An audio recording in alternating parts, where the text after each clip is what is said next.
Hey, everybody. Welcome to another episode of the Businessology Show. I am super excited about this show. You know, we want to teach and help agencies grow. And I have a friend actually with us today, Mellen. He joined forces with Allie, his partner, back in 2009. He's a technical director. She does design, and they've been running Green Mellen, an agency out of Atlanta, for a long time. And I know Mickey, they're actually clients of ours, so just amazing clients. We've known them for so long. He runs conferences, meetup conferences. I think he's going to be going to a conference here pretty soon on AI, WordCamp Atlanta, just a lot of different technical things.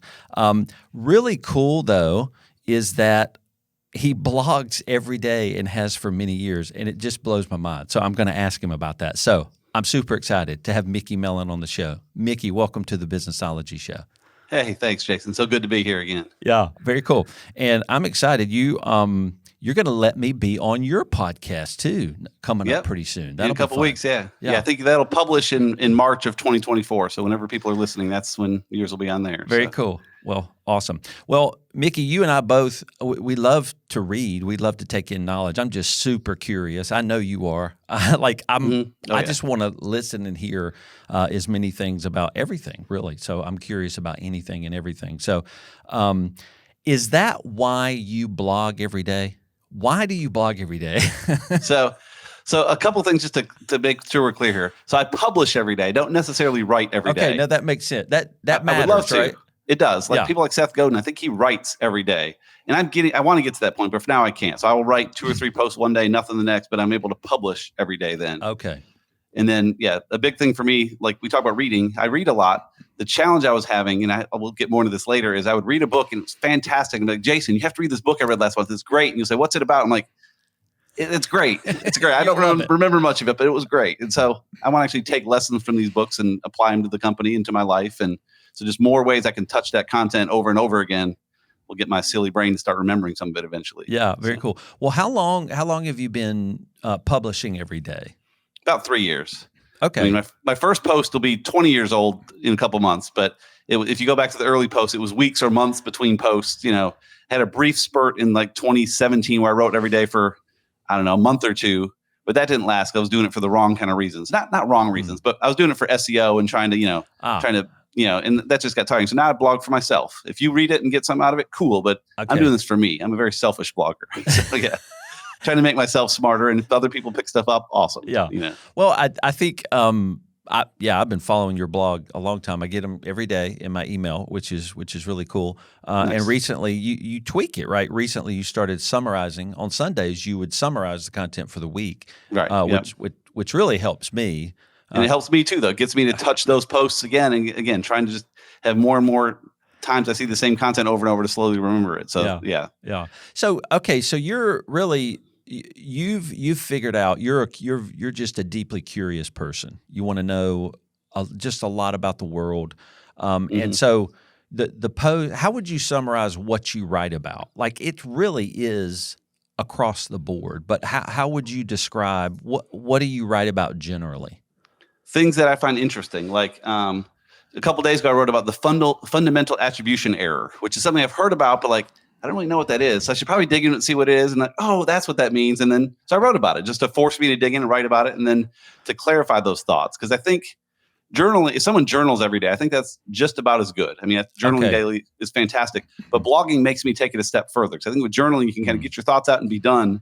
But with blogging, I have to get my thoughts out and then reread it and tighten it up and maybe find another source. Yeah. And it, again, forces me to clarify further and hopefully learn more along the way too. Yeah. But anything I find interesting from a book or just from passing in life or from wherever, I'm like, that's a good idea. I want to unpack that a little bit more. Well, that's pretty cool. I think I run into a lot of, because I'm deeply interested in entrepreneurship, the chaos behind it, the order, bringing order to chaos, how people do that, business models, so I want to learn about anything related to that. But I guess there's one way to take in knowledge, things you're curious about. It can go in pretty quickly and leave pretty quickly. And so for sure, does publishing and blogging, it just makes you order it a little bit more. And then it's actually documented online forever, I guess. Yes, you win multiple ways. Yeah. I mean, it's forcing me just to approach that knowledge a little more deeply and repeatedly. Again, like my other podcast, Stacking Knowledge, is just me and people like you talking about books, which again, it's a book I already read. I probably wrote some posts about it, but it's going to force me to get into that book again and hear more lessons from it. And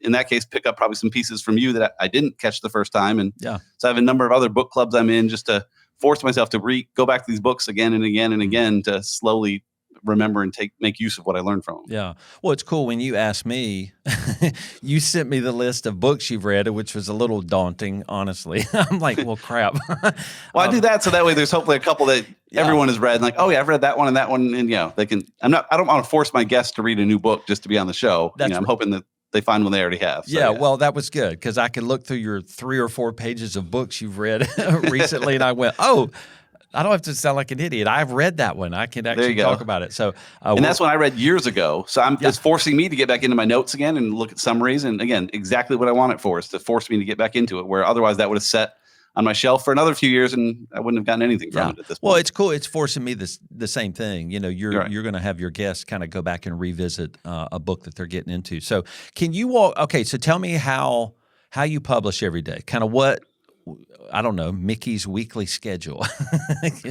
It's not as scheduled as you would think. I mean, first thing in the morning I publish. I mean, when I first get up, I already know what post it's going to be. I have them laid out, and I'll read through it again. Even though I've read through it 4 times before, and I read through it the morning of, there's another typo I caught. Okay. So I get through that and publish, and then share it a few places. I pop it on LinkedIn and Substack and some of those, just wherever people want to consume it, they can.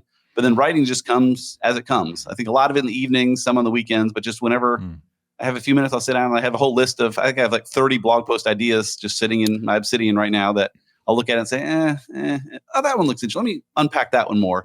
Or an idea will be sitting there for a while. I'm like, wait, I just wrote something similar the other day. Let me see it from this angle now and publish it there. So a lot of my posts link to one another just to kind of say the same thing in a different way, which I fought against that for a while. Like I already talked about that a while ago, but honestly, no one's going to remember that I blogged about something 6 months ago. Like I don't have those kind of readers. So saying it repeatedly is good for all of us. Yeah. Charlie Munger was big about that. If you ever followed a bunch of Charlie stuff, that worked with Warren Buffett for years, he repeated himself all the time on purpose. He would tell the same stories. He'd tell the same anecdotes, the same lessons, just for people to absorb better, for him to appreciate better too. And I got to get better about being willing to repeat myself because it feels like, oh man, I sort of wrote about that before. I shouldn't do it again, but no, I absolutely should because it's good for me. It's good for the people reading. Yeah, that helps. No, that's really cool. Well, and it's cool. Somebody like you who publishes daily, I can watch the trends, right? And I can go, well, he's reading Charlie Munger's book. Right. You've seen a lot of that the last few months here. Yeah. And I've just heard that book is just incredibly amazing. It is just such a... On Kindle. So we're talking about Poor Charlie's Almanack. Yeah. I have the paper version, but it's 10 by 10 inches and weighs like 5 pounds. It's enormous. It's very unwieldy to try to read because it has pullouts and just all kind of, it's a beautiful book, but it's hard to read. The Kindle version, you can just blow through it, which is, was very helpful for me because I had started and stopped the real one a few times, but the Kindle one, finally it's on Kindle, let's go. And so that's what I did a few months ago there. Well, so and I guess maybe I'm getting old, but I love to hold books. I want a book. I want to write in it. I want to underline it. So what is your form of knowledge intake? It sounds like it's Kindle, I guess. Is mostly that the main? Kindle. Okay. Yeah, probably 80% Kindle. So I have the Kindle Scribe, their newer one that's enormous, which is great because you make the font super large. But it also has the pen, so I can scribble in things and take little notes and highlight and do that stuff along the way too. Because I do like to, again, if I'm going to get stuff out of a book, I need to be able to come back at the end and say, what were the pieces that stood out to me? So I better have things highlighted and noted and that kind of stuff at the end. But I do a normal book too, and I'll use little sticky notes as I go through. And so the better the book, the more little sticky tabs are hanging out as I get to the end of it. Yeah. But yeah, I think both are good. I prefer Kindle, I think, in some ways, but I do like a good book sometimes too. Okay. So, yeah. Just depends matter what mood you're in. Yeah. Right? Yeah. Yeah. Now, have you heard the Founders podcast? Oh yeah. Okay. Maybe I heard it from your podcast. I don't know. I talked about him repeatedly on the blog. Yes. Okay. Yeah. David Senra and Founders is my favorite podcast. Well, my second favorite podcast after Businessology. But yeah. Yeah. No, it is fantastic. That podcast is really truly amazing. Just goes over founders. He's always reading a book about founders. Now he has a methodology, right, of highlighting the stuff he's reading, and actually you can purchase his highlighted, the highlighted part. So I guess he's using a tool. I think he says what tool he uses. Readwise. Yeah. Readwise. That's it. Yeah. Yeah. So I use that as well. So yeah. Okay. Well, what is that tool? So Readwise will pull in highlights from Kindle and from Medium and from 27 different sources, and where you can see all your highlights at once. So I can go back and see all my highlights from a given book, do things there. Two things that I think about that, though. One is him giving his highlights is great, but creating highlights are way more valuable than reading someone else's. I could read his highlights and get something, but actually he's the one getting the value, going through and reading the book and pulling the highlights and figuring that stuff out. But the other cool thing in Readwise that he turned me onto with his podcast, they have a thing called the Daily Review, where you can click the Daily Review button and it'll give you 10 highlights you've made just from across all your books, and just for you to read again. He said he spends a ton of time in there. And I try to do that at least once a day now. There's not a quiz or anything. Just like, here's these 10 quotes. I read the quote and say, do I want to keep that and show it again later or not? And most of them I keep. So again, it's just a way to see those highlights again. And David, he talks about, like, by the time he does a podcast, he's read any given quote probably 4 times. He's read it in the book. He's pulled the highlight out of the book. He's put it in Readwise. It's probably come in his daily review. Like, he's inspired a lot of what I do, both for reading and for podcasting, just the way he does it. And you'll probably hear on Stacking Knowledge, the format is very similar, where there's no music or any of that. We just get right to it. Because I love that he does that. He just dives in. So I'm like, I'm going to do that too. Yeah. Be like David. Yeah. So, yeah. Well, I think, I mean, it's wild, but I think, because you and I we've been doing and absorbing blogs for many, many years now. So we've been doing it for long. So they have changed, right? I've had podcasts for over a decade, both of ours, and they've changed over time. And so there's a lot of people doing summary related things, right? I'll give you my summaries, and that there's some offer of additional value in that. So I mean, I think I would want Mickey's summaries, but maybe your posts are your summaries, right? That's really where the podcast is. That's where Stacking Knowledge is. That's the summaries of the books. The blog is more just unpacking a piece from a book. Like that one statement is really interesting. Where does that apply to my life or to business, or just, it was just interesting. I want to share it. I mean, I didn't have a real lesson, I try to tie everything back to some kind of lesson, but if there's not one, I'm like, I still found this interesting. So go check it out. And that's my post for the day. So. Well, you do a post and it's like, this was just interesting and I wanted to figure out what it is, and here's what it is. And, and exactly. It's just really curiosity. Oh yeah, for sure. I've gotten so much more curious. We were talking about regrets with the team the other day. I regret my time in high school where I was there for hours a day to learn and I didn't. I mean, I wasn't a bad student, but I didn't take advantage of it while I had it. And now I'm just a sponge to learn everything I can, and just, very curious. For those familiar with Enneagram, I'm Enneagram 5, which just wants to know the answers to everything, just kind of innately. You feel dumb if you don't. So when I hear something new, like the fundamental attribution error, or my daughter's asking, like, what does AM and FM stand for? And I'm like, I think I know, but let me go look at that and, make sure I understand, just because I feel like I have to know. And it's good, but also potentially troublesome if it dominates too much. Yeah, it's wild. Well, one thing, like I produce a lot of content, a lot of courses too, like a lot of long form education and teaching is something that I love to do, I need to do. But it's wild, when you do it long enough, you feel yourself starting to get empty. And then you got to fill your tank back up. And so if you do it a lot, and I know we hear this a lot, people go, I'm not a great writer. And we know that's, we debunk that pretty quickly. We're like, no, you just need to write. So how much knowledge intake do you try to take in so that you can output these blogs daily? Or do you not know what that is? You just love it and you're just taking knowledge in all the time? Well, I notice if my cache of posts that are pending for the next few days gets low, I'm like, if it's low, it's because I'm not reading enough. I need to read more to get myself to have more ideas. I think of it, I wrote a post a long time ago, being like a photo walk. If you're a photographer, someone's going photo walks where there's going out with the intention to take pictures in the park or whatever. So I try to treat life kind of like that. Like I'm a blogging walk, just trying to look for things that could be a good post, the way this company did the menu or how this sign looks, or interesting things there to come out with ideas. David B. Clear said, writer's block comes from a lack of inputs, which is sort of my problem too. And Austin Kleon said something. He said, problems of output are problems of input. So I recognize those inputs a lot. And so when the backlog gets low, I know that I've not been reading enough and time to step back up. I love it. Well, that's cool. I mean, so even this cache list of upcoming blog posts or something, that starts to be a pattern you can notice, right? If that's dwindling down, you can kind of pick it back up with more knowledge input. And so if we're talking about goals, like what goal drives the other goal, which is there a goal to take in and then you blog, or is there a goal to blog and then you just have to take in to meet the goal of blogging? Like, do you know which goal it is? I mean, the goal is to clear my thought. I hear people talk about Steve Jobs and Charlie Munger a lot as being the clearest thinkers the world has ever known, which I'll never be that, but I want to clarify my thinking more and more and more all the time. Again, not with a goal, but just with a purpose. Kind of like, I don't know if you've seen Emmanuel Acho's TED Talk about he doesn't set goals. He was a former NFL player. He doesn't set goals, but he sets patterns and routines and stuff to just keep improving all the time. That's more what this is. I don't have a goal to go for so many years, but just to get a little bit smarter, a little bit better every day. And yeah, just let it keep on rising upward and we'll see where it ends up. But yeah, it's really just trying to find that balance. I try to have generally 7 blog posts ready to go, already written and good to go. And then maybe 30 or so ideas sitting around. And so if those get lower than that, I'm like, okay, I need to pump them back up. So, I won't run out of things to say. Yeah. Which I won't as long as I'm reading enough. There you go. That's cool. Well, so you actually, you publish it, you manually publish it every morning. Why don't you write 12 and schedule them over the next 12 days? Or I could. I mean, there wouldn't be anything wrong with that. But again, when I look at it in the morning, 2 things, I guess. One is I always find another typo I missed when I look at it with fresh eyes in the morning. I see. Or maybe one other idea. If I wrote a post a week ago and I'm going to publish it today, I'm like, oh gosh, in the meantime, I wrote that other post that now sort of ties this. Let me tweak a little bit and link to that post.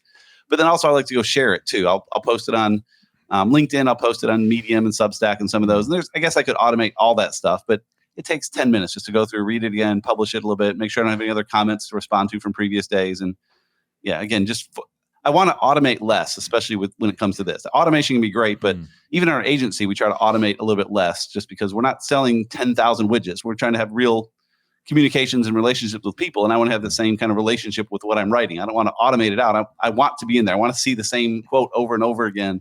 And so why would I automate it when it gives me an excuse to read the post again and hear that quote again and maybe get some of that stuff to stick around, which is still frustrating how little of it does, but it's getting better. So yeah, getting there. It's cool to hear your thoughts and opinions. Like sometimes I'll be on Twitter and follow people, and you can start to follow people on Twitter, and their Twitter accounts just blow up now. They can really blow up to 10,000 followers, within a year. Pretty easily now if they're posting pretty regularly. And some people go, how do y'all post so much? And everybody's like, we're not. We're scheduling all this stuff. Right. They kind of get a peek behind the curtain. So what do you think about that? What do you think about those communication platforms where we're scheduling? That's obviously for some kind of social awareness and leading people to purchase things from them. I don't know. Or seem to be the opposite. You're like, no, I want to read the thing and I want to hit post. It's a lot more analog the way you're doing it. What do you think about scheduling that stuff out 30 posts in advance or the way you do it? I don't know. Is there good, bad? I think people can do what they want. I think generally speaking, I think I'm more okay with businesses doing that. I'm okay with Blummer CPAs doing that versus Jason doing that. I expect Jason to post. I want to be talking to the human. I want to talk to the dude. Yeah. But if Blummer CPAs is putting out tax tips, then cool. Schedule out 20 of those, let them fly, and we'll see what happens. But again, if people do that, I mean, it's just different ways of working. I don't have anything against it. It depends on their goals too. I mean, if you're scheduling stuff out, your goal is not relationships and stuff as much. It's about to gain a following, which might work out pretty well. And so, kudos, you did that. That's again not what I'm trying to do here. So that doesn't accomplish what I'm trying to do. Yeah, well, that makes sense. Well, and I guess we understand social profiles now. Company related profiles, we know those are going to be using scheduling software. There's a lot of analytics we're trying to figure out on those. Right, posts. And we do that. I mean, with our agency, we schedule out a lot of our agency posts and post for our clients and stuff, and that's fine. But I still like the human side as much as I can. Like I'm a big RSS user. If people aren't familiar, that's just a way to get feeds of other blog posts and stuff into one place. You're not having to go check all these different blogs all the time. And I really reworked that over the past few years to take company posts out because they're getting more generic and maybe more AI driven. I just want to see what people are saying. I know people that are really writing their own stuff, and that's the stuff I want to see in there. If I want to see the generic, tax tips or whatever, I can go see your Twitter, see your blog, whatever. But if I want stuff coming to me, I want to know pretty well that a human wrote it, and usually a human I know, and I can deepen that relationship with that real content. Yeah. Well, how do you use what's really cool about your posts is you do mention a lot of your tools. You use a lot of tools. I change them way too often. Yeah, well, at least that's my perspective. I'm like, God, what is that tool he's using now? I don't know, but Obsidian is what you use to write, I think, right? Yes. What is that? And is it a scheduling? I don't guess it's a scheduling tool. It's No, a it's not writing at all. tool. Yeah. Okay. I don't even use it to write. I use it to help capture ideas. So Obsidian's not unlike Evernote or just any other. It's a note app is kind of what it is at its core. Oh, okay. But what's cool is that you can link things inside of it to other notes and it'll create backlinks. So you can kind of see the relationship both ways. So I can click on Jason Blummer and I can see I did just before we hopped on here. I can see that you recommended I read Pricing Design, Rocket Fuel, Traction, and How to Be a Great Boss. Those are books you've recommended over the years. So I added the book. I said, it was recommended by Jason Blummer. And so when I go to Jason Blummer's page, I can see all the times I mentioned you. So I can see we did the Fusion Summit and you recommended these books. And I can see the blog posts where I might have referenced you. And it's just nice to have all that sort of both ways. And it can lead to kind of going down a rabbit trail. I can click on Jason Blummer and that takes me to Traction. That takes me to Gino Wickman, takes me another one of his books. And but that's kind of what I want. I want to be perusing my notes and getting ideas like, oh, wait, that's that. I never thought that could be a good post there about that old thing. Yeah. So again, I want to be intentionally inefficient with some things I do like that, because just digging in and just poking around can be a good thing. It's a waste of time, but it's a waste of time that I find valuable. Yeah. Well, I love that too. You can actually go down, different holes, and I do that when I've sold the fact that I have to produce a webinar for a company that we've sold it to them. They go, they're like, I need to get the registration page up. So I get them the title, the description, and the learning objectives, right? I don't know what the webinar is going to be yet, but it forces me to summarize it. And when I'm doing that, when I build it, I have to expand all of that out into a 50-minute webinar. Yep. And it's really, I love doing it that way. I think it could make a lot of people kind of fearful. They're like, you just told them what you're going to talk about, and actually you don't even know what the webinar deck will look like. I can see you pulling that off pretty well. But I love it, right? Because it forces you. I'm like, I know I can actually create something very deep and thoughtful out of that point. But I like to go down these rabbit holes and try to figure that stuff out. So do you schedule time to let yourself go into those rabbit holes? Or are you saying, nope, that's my evening and weekends to just dive into that stuff? Yeah, generally it's more evenings and weekends when I have time. We talked about before we started the call, like my kids are older. My youngest is a senior in high school, which means she's essentially out of the house already because she's out on dates and dancing and all the stuff she does. So I have my evenings mostly free, which I think helps a lot. I think some folks couldn't blog every day because they literally don't have time, and that's perfectly understandable. I couldn't have 15 years ago. So having that helps. So yeah, in my evenings, I'll play some games with friends and check my email and watch some TV and hang out with my wife and then probably spend some time like, all right, I need to probably get a few more posts in the tank. So let me see what I have in Obsidian for my ideas and start fleshing out some of those. And then in Obsidian, I guess to clarify on the tools, Obsidian, I have my notes and I pull in quotes from books and I have like a messy note with stuff. And then I'll just take that mess and put it in WordPress and write the post in WordPress. I don't write it in Obsidian. Some people do. You certainly could. But I choose to just have that for all my notes and stuff. And then once I publish it, I put the full post back in Obsidian and link all the places it came from. So again, if I go back to that book, I go back to Rocket Fuel or whatever, I can say, oh yeah, I wrote a blog post about this and about that and about that. And that's kind of helpful when I go to that book, which then is helpful when I have a podcast. When we're talking about a book, I can pull up my notes in Obsidian for the book and see all the times I've written about it in the blog and who recommended it and have a good chunk of notes there to talk with someone on the podcast about the book and unpack those quotes a fourth or fifth time, which is fantastic. I love it. Yeah. That's really cool. So it's I want to ask you about AI. There's some other stuff I want to ask you too, but I want to ask you about AI. I think you and I probably are having some of the same desires about AI, which we're really going to lean into seeing the value of really analog, human-based work, and thought processes. Sure. But also, we are not against AI and the beauty of that tool, and where the world obviously is going to be forced to embrace AI. So, how do you look at, I don't know, authenticity is probably what I'm asking you about, the authenticity of what you write, the authenticity of what AI can produce, because AI is just going to continue to get better and better. How do you look at that whole subject, or is that too big of even a question? Well, no, I can hit a little bit of it. So part of it, like for my blog, if you go to my site, that's going to be me writing it because there's no advantage to AI. I want to put in the work because that's the whole idea, is to make myself smarter. But on like our agency site, that's all humans doing it now, but that's probably going to be largely AI written in a couple of years. And that's okay too. That's the purpose, is just to get the education out there, not for us to write it. I think short term, it's going to be a big benefit to agencies like ours. It's going to give us more ideas. It can help clean up our grammar. It can help maybe build stock images. I think in a few years, though, it's going to hurt agencies like ours. So we're going to say, hey, client, I know you're paying us $2,000 a month to do all these blog posts for you, They'll say, yeah, but this other company can do them with AI for $200 a month, and they're just as good. And I'm not going to have a good argument for that. Like, please hire us so we can pay our copywriters, but it's not up to them to pay our staff. It's up to them to get results. And if results from AI are just as good, then that's how it's going to be. So I fear for our copywriters in the coming years, just because I don't think we can justify saying, please pay us more so we can pay humans, even though it's not going to benefit your business at all. Like, they hire us to benefit their company. If AI generated stuff can do it, then so be it, which I hate. I don't like it, but that's not up to me to like or not. It's the way the world's going. So, yeah. Well, but a lot of people perceive that exact same thing with a lot of fear. A lot of agency owners. And a lot of them, because we work with some larger ones, so those agency owners typically tend to be older, so they're in their mid to late 40s into their 50s. So they're being driven by a lot of fear, and they're like, "This scares the crap out of me, man." Oh yeah. And I think some people are like, "I'm not scared. Let's just see what happens." How do you fall on the scale of not scared, completely fearful? There's still going to be a need for it. Allie and I have been talking about this a lot. Like, what's going to happen in 15 years? Like, people may not have websites anymore. It may just be AI driven through your glasses. Who knows what's going to happen there? But it's still going to be asking, hey, AI tool, I need a plumber. Show me the best plumbers in the area. And it's going to have to sift through 50 plumbers to find you 3 of them. How do you affect and get your client to show up in those top 3?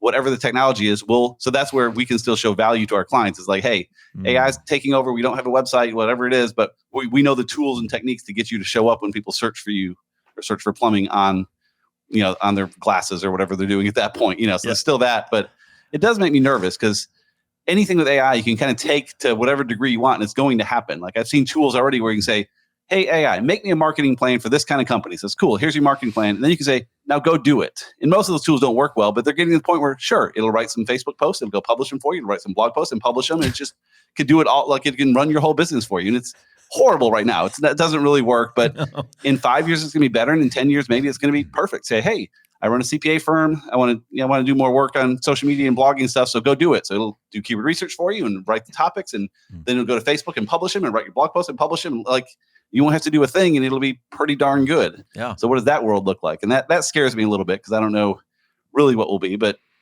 yeah, we'll see what happens. Yeah. I'm not scared. I'm just very curious, but a little nervous. Yeah.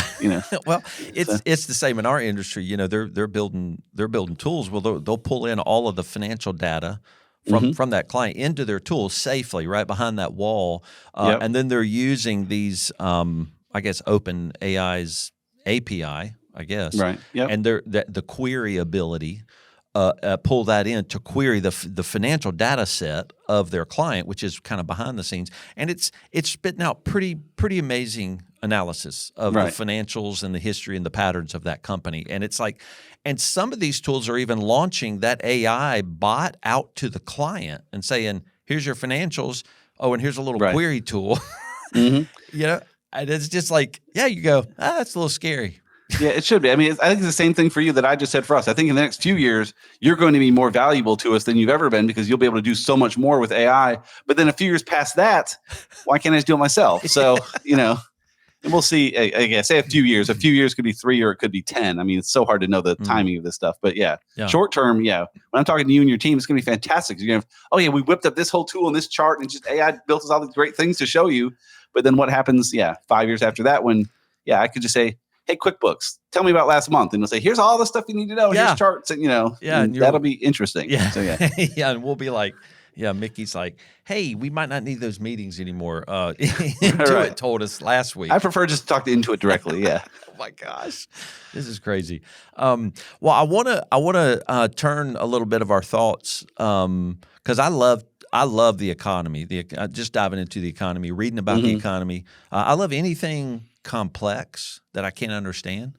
Because there's an unending bucket of me roaming around in those kind of topics, and the economy is one of those. And it just so happens we're niched in agencies, so a lot of those owners ask us fairly often, "What are you seeing out there?" That's just such a common phrase we hear, and you ask that a lot too.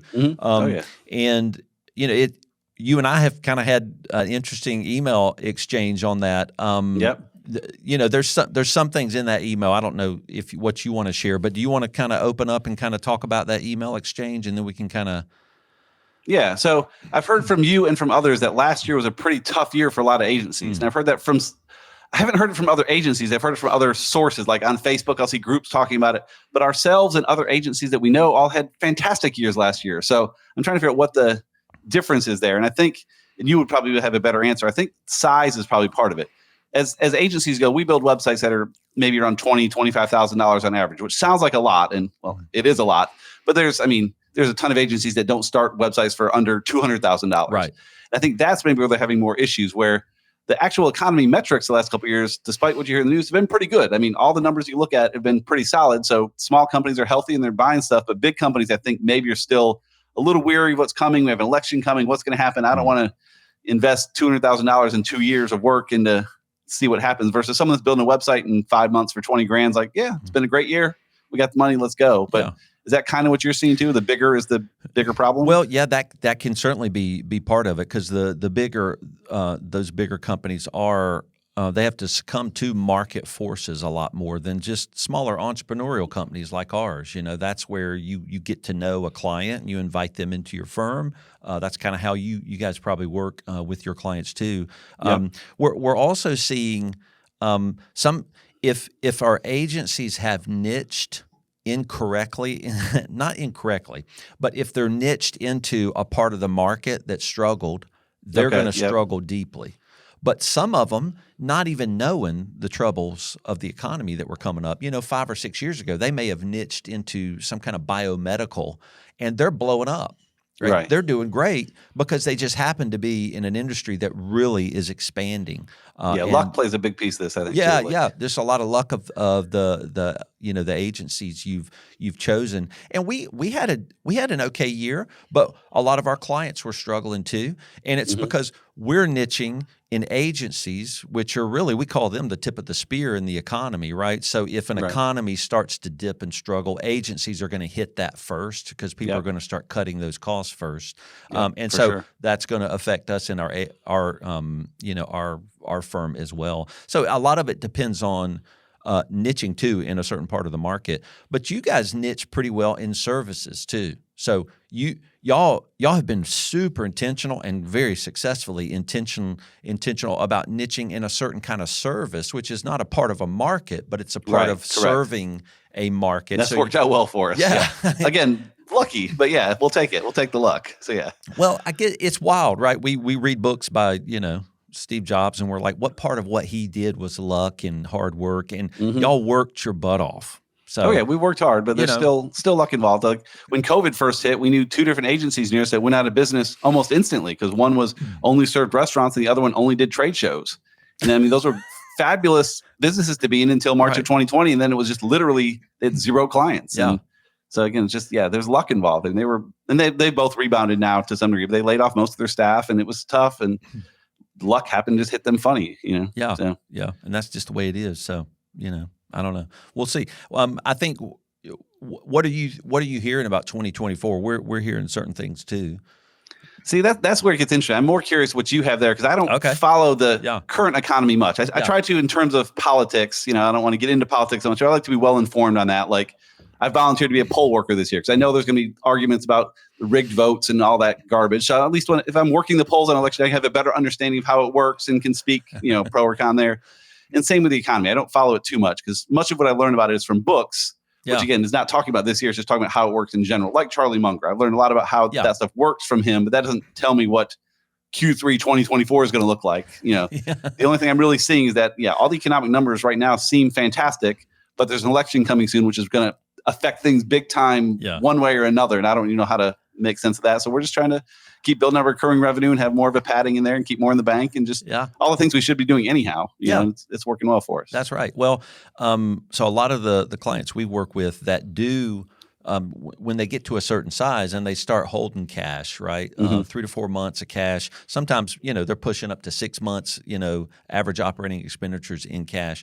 That is so safe. And so we tell people, that is super safe. Last year we were saying, hey, hold off on some of those expansive type expenditures, right? Hiring, new roles. You need to kind of hold back for the economy. But yeah, we're seeing our economy is really getting strong. A lot of jobs reports coming out are really strong. The Fed is alluding maybe to some interest rate cuts. Maybe not in March. I think they said they're not going to do it in their March meeting, but they may cut them after that. And so when they start cutting that, then we're going to probably see capital inflow and influx into banks open up a little bit more because the lending rates are cheaper, and so they'll start putting some cash into the market, and it will expand. But we're also seeing, it's there is another kind of financing, right? That's not banks. It is VC. It is these private equity companies. They're coming into every industry now. They're really diving deeply into the accounting industry, wanting to purchase our businesses. Because we kind of have it's a recession-proof business, really. So everybody's going to need accounting and tax services. And we're seeing it come into agencies too.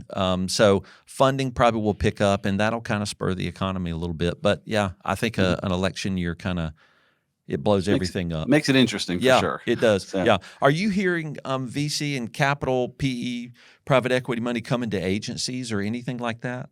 A little, but again, we're not concerned with that. We're not built to sell. I mean, we've intentionally built our agency to be a good lifestyle company. Allie, the whole team makes good money. We're happy. We're not overstressed.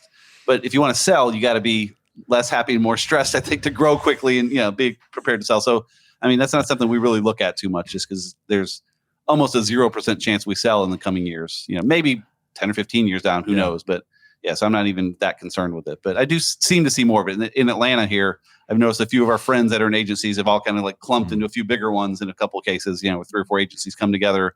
You get bought out by some VC that puts them all together into a bigger group to try to spin. And so I've seen some of that, but not directly, not firsthand. Okay. Well, so you may not sell. Also, are you going to acquire? Are you going to go? I doubt it. Okay. Because we're so happy with the culture of our team and the size and stuff. Acquiring would make us bigger, and then it creates more headaches. And again, I never say no to either. There could be things, but it's not on our roadmap to do either one. We're going to maybe hire one more person in the next year or two, and just take it slow and easy, and just keep loving on our clients and building the recurring revenue. And it's keep on humming along. I love it. So. Very cool. Well, that kind of authenticity, I think, is really going to start to become more and more attractive than it already is for your clients, right? They're going to start to go, y'all are real. You have intention about how you want to grow, how you don't want to grow, how you want to really – because growth means sometimes not focusing as much on the current client base that you have. Right. You got to get more, hire more people and get more in. And It's just, and of course, it still doesn't mean growth is bad either. It just means there's a balance and you can't do it all, and you have to really learn how to focus. So how big is your team now?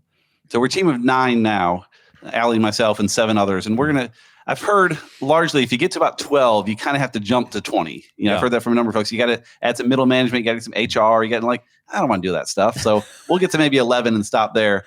I also, David C. Baker, who I know you follow a lot of his stuff, him and Blair, David talks about if you build your team for more capacity, it gets harder to say no because you have to fill that capacity with things. That's true. And we're at a good point now where we're able to say no, not as much as I'd like, but we're getting there. We're able to say no from time to time. And I like being able to say no just to pick the best projects and stuff, not be forced well, that's a bad fit, but it's revenue. We got to get the revenue to pay for these 3 new people we hired. I don't want to do that. Yeah.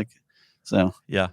Well, there is a chasm. We're getting close to 15 in our firm, and we've got seniors and leaders. You got to teach the leaders how to lead and stuff like that. So you start to focus on things other than service. So you really have to build a team that knows how to care. Because they start to care for your clients, as you know. You've been with us through our growth too. So and y'all. Our greatest clients are ones that are very transparent. They're open. They're like, didn't like that, love this. So we need all of it, from good clients feed all of that to you. And so you're always growing through the input from your client base. So, and good staff. You're in the same case as us where we don't work directly with you very often. We work with your team, and we're the same way. When we build websites, Allie and I aren't in the trenches building websites, our team is. And so we want to hear from the team how things are really going for them. And hopefully the clients don't have to go around them to tell us how bad things are, so, but, which is very rare. That's rare, but that can certainly happen. So, okay, this is good stuff. So where is your blog? How do people find it and start following you? Sure. So I'm McMell pretty much everywhere. MICKMEL. So McMell.com is my blog. I'm McMell at Gmail. I'm McMell on LinkedIn. I'm McMell anywhere. So just search for that, and McMell.com is the daily blog that you can sign up for that stuff there. And then our company's greenmelonmedia.com. You can spell Mellen however you want because you're going to spell it wrong. But if you put greenmelonmedia.com, will get you to us for, and we blog on there a good bit. And everything on that blog is still handwritten as well. Robert does a lot of writing on there. That, again, we'll probably shift to more AI help in the coming years, but that's all good, more specific marketing advice and tips and stuff there, whereas mine is just, here's something interesting that you may or may not like. So come on. Yeah. Well, I love it. I love your stuff because I'm like, awesome. Appreciate that. I've never heard of that. So, right. And then I go down this hole of trying to learn whatever, some phrase you were looking up or something. Right. Mm-hmm. I love it. Well, cool. Well, Mickey, thank you for letting us serve you for so long. And we appreciate you. Yeah, thank you for being on the Businessology Show. I really appreciate it. This has been very interesting, man. Awesome. Likewise. Appreciate you. Thanks. Take care. We'll see you. Bye-bye. See ya.